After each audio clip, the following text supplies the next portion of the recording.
حدیث میں آتا ہے جب بھی کوئی بچہ پیدا ہوتا ہے شیطان اس کو لازمی چھیڑتا ہے جس سے وہ بچہ روتا ہے. لیکن یاد رکھیں شیطان کے چھیڑنے سے رونے کا مطلب یہ نہیں کہ یہ کوئی نقصان دہ ہے. ہر ایسی کام کی نسبت شیطان کی طرف کی جاتی ہے جو بظاہر نامناسب معلوم ہو. ورنہ بچے کا جو رونا ہے یہ پیدائش کے وقت یہ اس کی صحت کے لیے ضروری بھی ہے, مفید بھی ہے.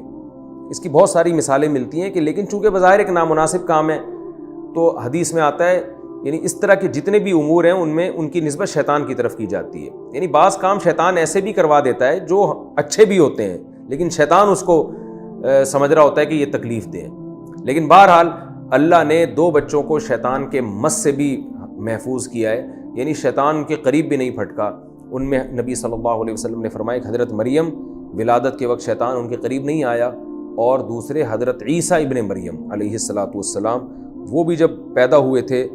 تو روئے بھی نہیں تھے اور اللہ کی کبریائی انہوں نے بیان کرنا شروع کی جیسے کہ سورہ مریم میں. وَكَفَّلَهَا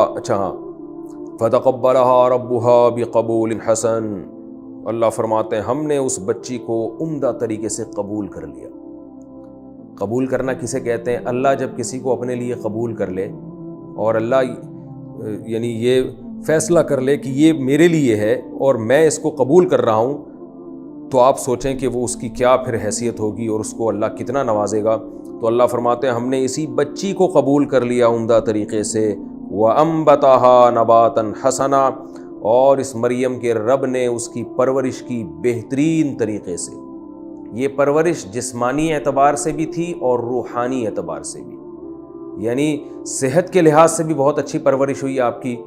اور عام بچوں سے زیادہ آپ کی اچھی صحت اور آپ کی اچھی پرورش, اور روحانی اعتبار سے یعنی اخلاق و عادات کے اعتبار سے بھی کہ جو بچوں کی طبیعت میں لالچ ہوتی ہے, بغض ہوتا ہے, کینہ, آپ ایک بچے کے سامنے دوسرے کی تعریف کریں وہ جیلیسی میں آنا شروع ہو جاتا ہے. تو یہ جو بچوں میں بد اخلاقیاں ہوتی ہیں تو حضرت مریم ان عیوب سے بھی پاک تھیں.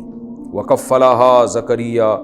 اور حضرت مریم کی کفالت کی حضرت زکریا علیہ السلام نے. یہ کیسے کفالت کی کہ حضرت عمران اللہ کے نیک بندے تھے جو حضرت مریم کے والد تھے,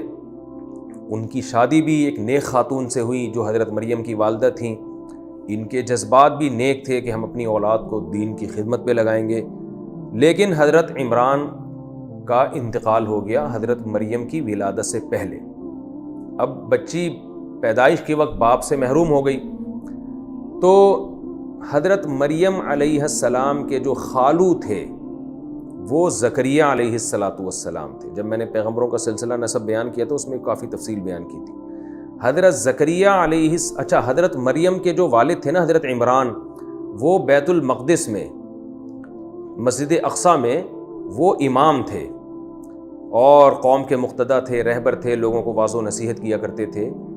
تو ان کے انتقال کے بعد حضرت زکریا علیہ السلام ایک مقتدی اور رہبر سمجھے جاتے تھے کیونکہ وہ تو پیغمبر تھے حضرت زکریا علیہ السلام. تو حضرت مریم کو لایا گیا بیت المقدس میں اور یہ مشورہ ہوا کہ اس بچی کی کفالت کون سا خاندان کرے گا, کیونکہ والد کا تو انتقال ہو گیا. تو سب کی خواہش یہ تھی کیونکہ یہ اونچے خاندان کی بچی ہے, نیک خاندان کی بچی ہے, تو جتنے بھی رشتہ دار تھے ہر ایک کی خواہش یہ تھی کہ ہم اس بچی کو پالیں گے. اب چونکہ جھگڑا ہو رہا تھا تو زکریا علیہ السلام نے یہ دعویٰ کیا کہ بھائی اس بچی کی جو خالہ ہے وہ میرے نکاح میں ہے, اور خالہ بھی ماں کی طرح ہوتی ہے. نبی صلی اللہ علیہ وسلم کی صحیح حدیث بھی الخالۃ بمنزلۃ الام, خالہ جو ہے ماں کی جگہ ہوتی ہے. تو گویا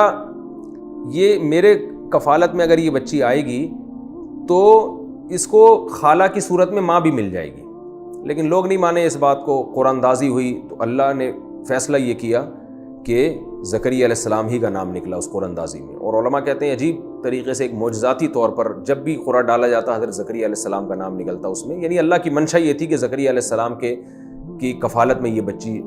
پلے بڑھے. تو اس طرح سے حضرت زکریا علیہ السلام کے پاس یہ بچی حضرت مریم علیہ السلام آ گئیں, اور حضرت زکریا علیہ السلام نے ان کی پرورش کرنا ایک سوتیلا باپ بن کے, اور ان کے خالو تو تھے ہی وہ پہلے سے, اس بچی کی پرورش کرنا شروع کی. فَتَقَبَّلَهَا رَبُّهَا بِقَبُولٍ حَسَنٍ وَأَنبَتَهَا نَبَاتًا حَسَنًا. آیت نمبر 37 یہ چل رہی تھی.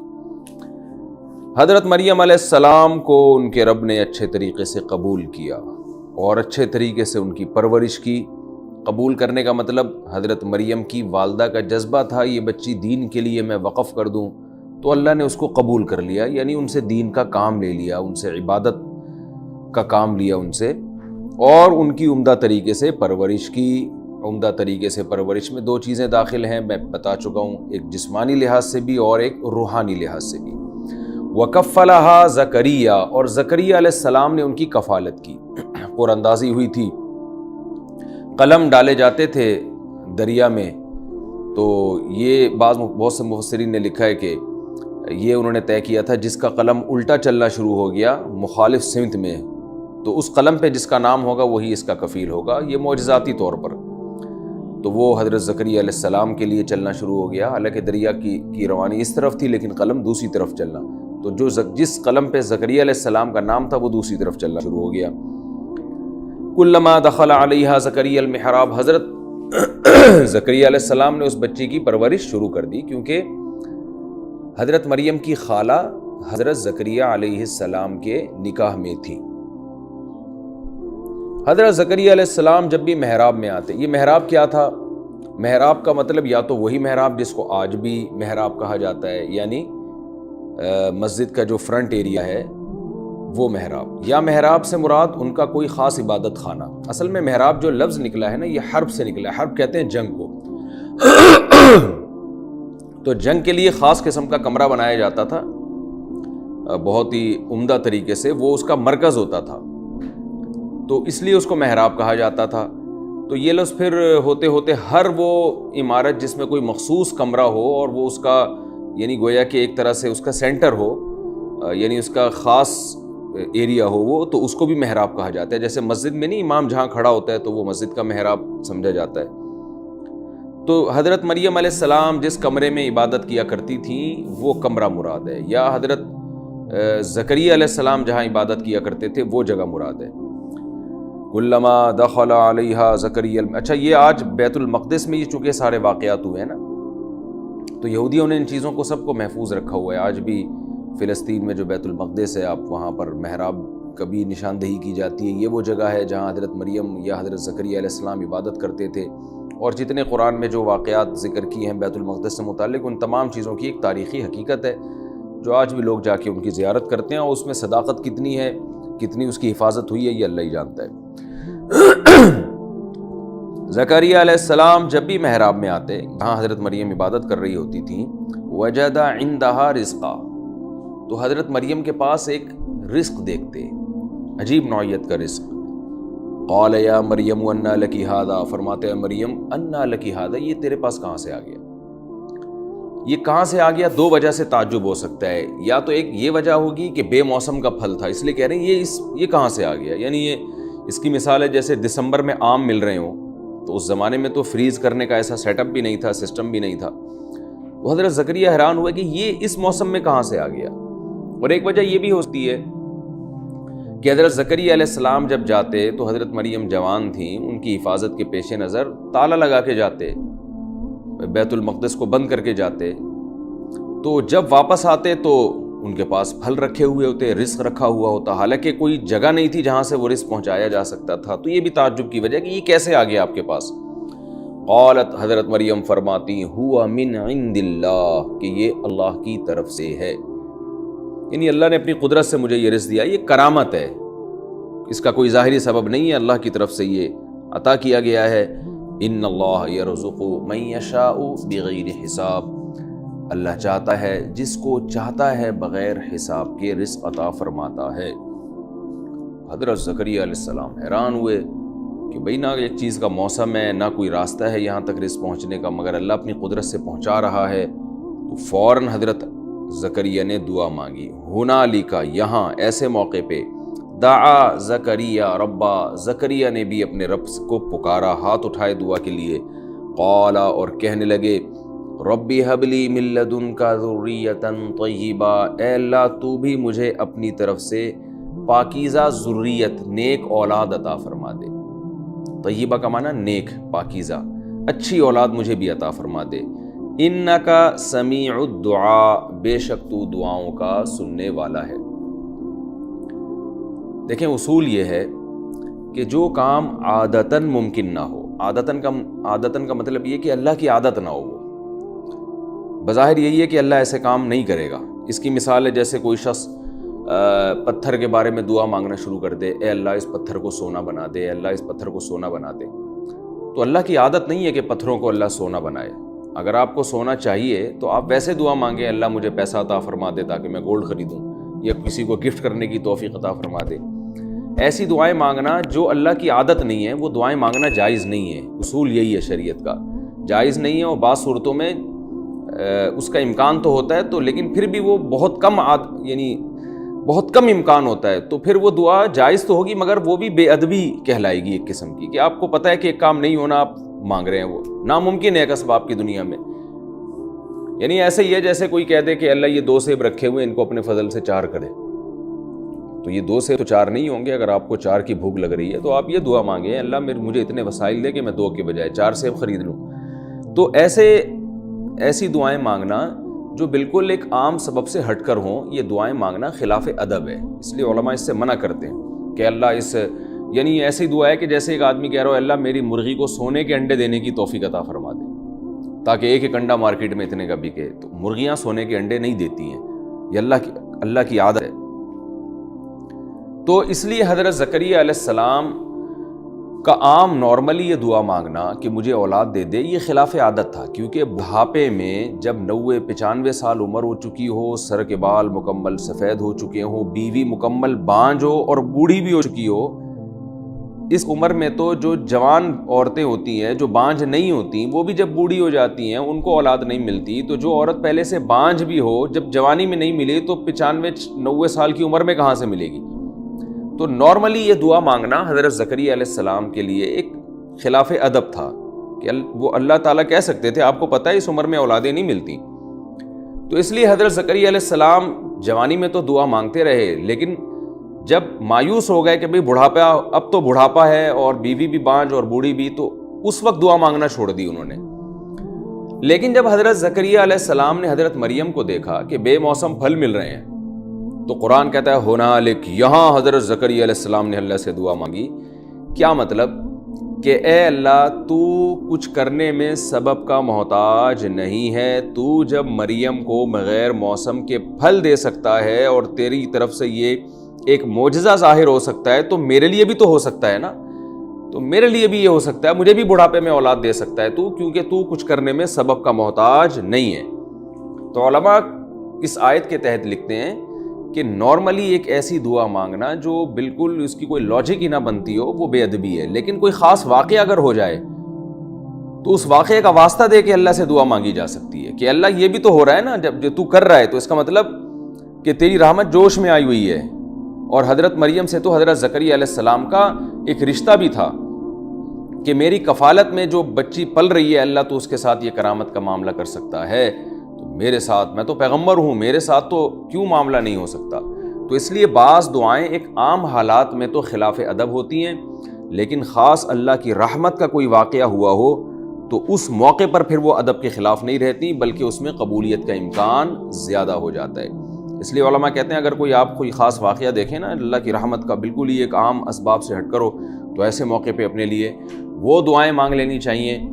جن دعاؤں کا آپ کو عام حالات میں یہ ہو کہ شاید قبول نہیں ہوں گی، تو وہ دعائیں مانگ لینی چاہیے۔ لیکن پھر بھی اس قسم کی دعائیں، مرغی سونے کا انڈا دے، اور یہ تو پھر بھی بے ادبی کی باتیں، تو ایک ایسی دعا جس کا آپ کو خیال تھا کہ قبول نہیں ہو رہی، تو ایسے موقع پہ وہ دعا مانگ لینی چاہیے۔ حضرت زکریا علیہ السلام نے فرمایا اللہ مجھے نیک ذریت عطا فرما، بے شک تو دعاؤں کا سننے والا ہے۔ فنادتہ الملائکۃ، فرشتوں نے پکارا حضرت زکریا کو، وہو قائم، حضرت زکریا علیہ السلام کھڑے ہوئے تھے، یصلی فی المحراب، اور محراب میں نماز پڑھ رہے تھے۔ نماز کے دوران فرشتہ وحی لے کر آیا، اور کیا فرشتے وحی لے کر آئے، اور کیا وحی لے کر آئے؟ ان اللہ یبشرک، کہ اے زکریا اللہ آپ کو خوشخبری سناتے ہیں، بی یحییٰ کی، یعنی بچہ پیدا ہوگا جس کا نام بھی اللہ نے پہلے سے بتا دیا، یحییٰ نام ہوگا، مصدقاً، تصدیق کرنے والا ہوگا، سچا قرار دینے والا ہوگا، بکلمۃ من اللہ، اللہ کی طرف سے جو کلمہ ہے اس کی۔ کلمے سے مراد کیا ہے؟ حضرت عیسیٰ علیہ السلام، یعنی حضرت یحییٰ علیہ السلام تو عمر میں بڑے ہیں نا، حضرت عیسیٰ تو بہت بعد میں پیدا ہوئے حضرت مریم کے بدن سے، لیکن حضرت عیسیٰ علیہ السلام کو اللہ نے چونکہ بغیر باپ کے پیدا کیا تو بہت سے یہودیوں نے آپ پر معاذ اللہ حضرت مریم پہ زنا کی تہمت لگائی اور معاذ اللہ حضرت عیسیٰ کو ولد الزنا کہا۔ تو اللہ نے حضرت عیسیٰ کی ولادت سے پہلے حضرت یحییٰ کو پیغمبر بنا کے بھیجا تاکہ حضرت یحییٰ جیسے پیغمبر جو بنی اسرائیل کے پیغمبر تھے، جن پہ بہت سے بنی اسرائیل ایمان رکھتے تھے، وہ جب عیسیٰ علیہ السلام کی تصدیق کریں گے تو لوگ حضرت عیسیٰ پہ ایمان لے کر آئیں گے۔ تو اس لیے اللہ نے فرما دیا کہ یحییٰ جو ہیں یہ مصدقا بکلمۃ من اللہ، اللہ کی طرف سے جو کلمہ پیدا ہونے والا ہے، یعنی کلمہ کیوں کہا وہ میں نے تفسیر میں بتا دیا ہے آپ کو، تو ان کی تصدیق کریں گے، ان کو سچا پیغمبر قرار دیں گے، وسیداً قوم کے سردار ہوں گے، وحصوراً، حصور کہتے ہیں اپنے آپ کو روک لینا۔ اس آیت کی اس لفظ کی تفسیر میں علماء کی دو رائے ہیں۔ جو جمہور علماء ہیں وہ حصوراً اس لیے وہ اس کے قائل ہیں کہ حضرت یحییٰ علیہ السلام نے جائز خواہشات سے بھی اپنے آپ کو بچایا ہوا تھا، یعنی دنیا کی طرف اتنی بے رغبتی، دنیا سے اتنی بے رغبتی کہ جو جائز خواہشات ہوتی ہے نا اس کی طرف بھی ان کی توجہ نہیں تھی، یہاں تک کہ نکاح بھی نہیں کیا انہوں نے، اور ان کی نکاح کی طرف بھی خواہش نفس کے باوجود نکاح کی طرف رغبت نہیں تھی، یعنی یہ اس کو دنیا کے بکھیڑے سمجھتے تھے وہ، یعنی اتنے زیادہ عبادت گزار اور رہبانیت ان کی طبیعت میں تھی، اس لحاظ سے ان کو حصور کہا گیا کہ وہ مبالغہ کا صیغہ ہے نا، اپنے آپ کو روکنے والے۔ پھر اس نظریے پر جو اشکالات ہوتے ہیں کہ بھئی نکاح تو ایک پسندیدہ چیز ہے اور جائز خواہشات سے اپنے آپ کو روک لینا تو یہ تو کوئی زیادہ کمال کی بات نہیں ہے، تو اس کی علماء نے مختلف قسم کے جوابات دیے ہیں۔ ایک جواب تو یہ دیا گیا بھئی نکاح پچھلی امتوں میں نکاح کرنا کوئی فضیلت کی چیز نہیں تھی، نکاح سے بچنا زیادہ فضیلت کی چیز تھی، لیکن یہ جواب اتنا مزیدار نہیں ہے۔ بعض علماء نے یہ بھی کہا ہے کہ حضرت یحییٰ علیہ السلام کا اپنے آپ کو نکاح سے روک لینا اور نکاح کی طرف رغبت نہ ہونا، رغبت سے مراد یہ کہ یعنی ایک خواہش کے باوجود، جو ایک مرد میں خواہش ہوتی ہے اس کے باوجود بھی نکاح کی طرف رغبت نہ ہونا، یعنی اپنی خواہشات کو کچل دینا۔ تو یہ جو تھا یہ پچھلی امتوں میں ان لوگوں کے لیے تھا کہ جن کو نکاح سے، جو اللہ کی عبادت میں اس درجے مشغول ہوں کہ یا اللہ کی محبت میں ایسے ہو چکے ہوں کہ ان کو یہ ڈر ہو کہ اگر ہم نکاح کریں گے تو بیوی کے حقوق ہم سے ادا نہیں ہوں گے، اللہ کی محبت کا اتنا غلبہ ہو۔ تو حضرت یحییٰ علیہ السلام ان لوگوں میں شامل تھے کہ ان کو یہ معلوم تھا، ان کا یہ اپنے بارے میں خیال تھا کہ اگر میں نکاح کروں گا یا جائز خواہشات کی طرف جاؤں گا تو اللہ کی محبت جس درجے میرے دل میں ہے اس میں غفلت پیدا ہو سکتی ہے اور میں بیوی کے حقوق نہیں ادا کر سکتا۔ تو یہ ان علماء کا قول ہے جو حصوراً کا یہ مطلب بیان کرتے ہیں کہ جائز خواہشات سے بھی اپنے آپ کو روکنے والے، اس لیے کہ ناجائز سے تو ہر پیغمبر اپنے آپ کو روکتے ہیں نا، تو پھر حضرت یحییٰ کی خصوصیت کیا ہوئی کہ وہ حصور تھے؟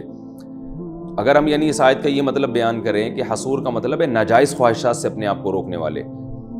تو وہ تو ہر پیغمبر اپنے آپ کو برائی سے روکتے ہیں،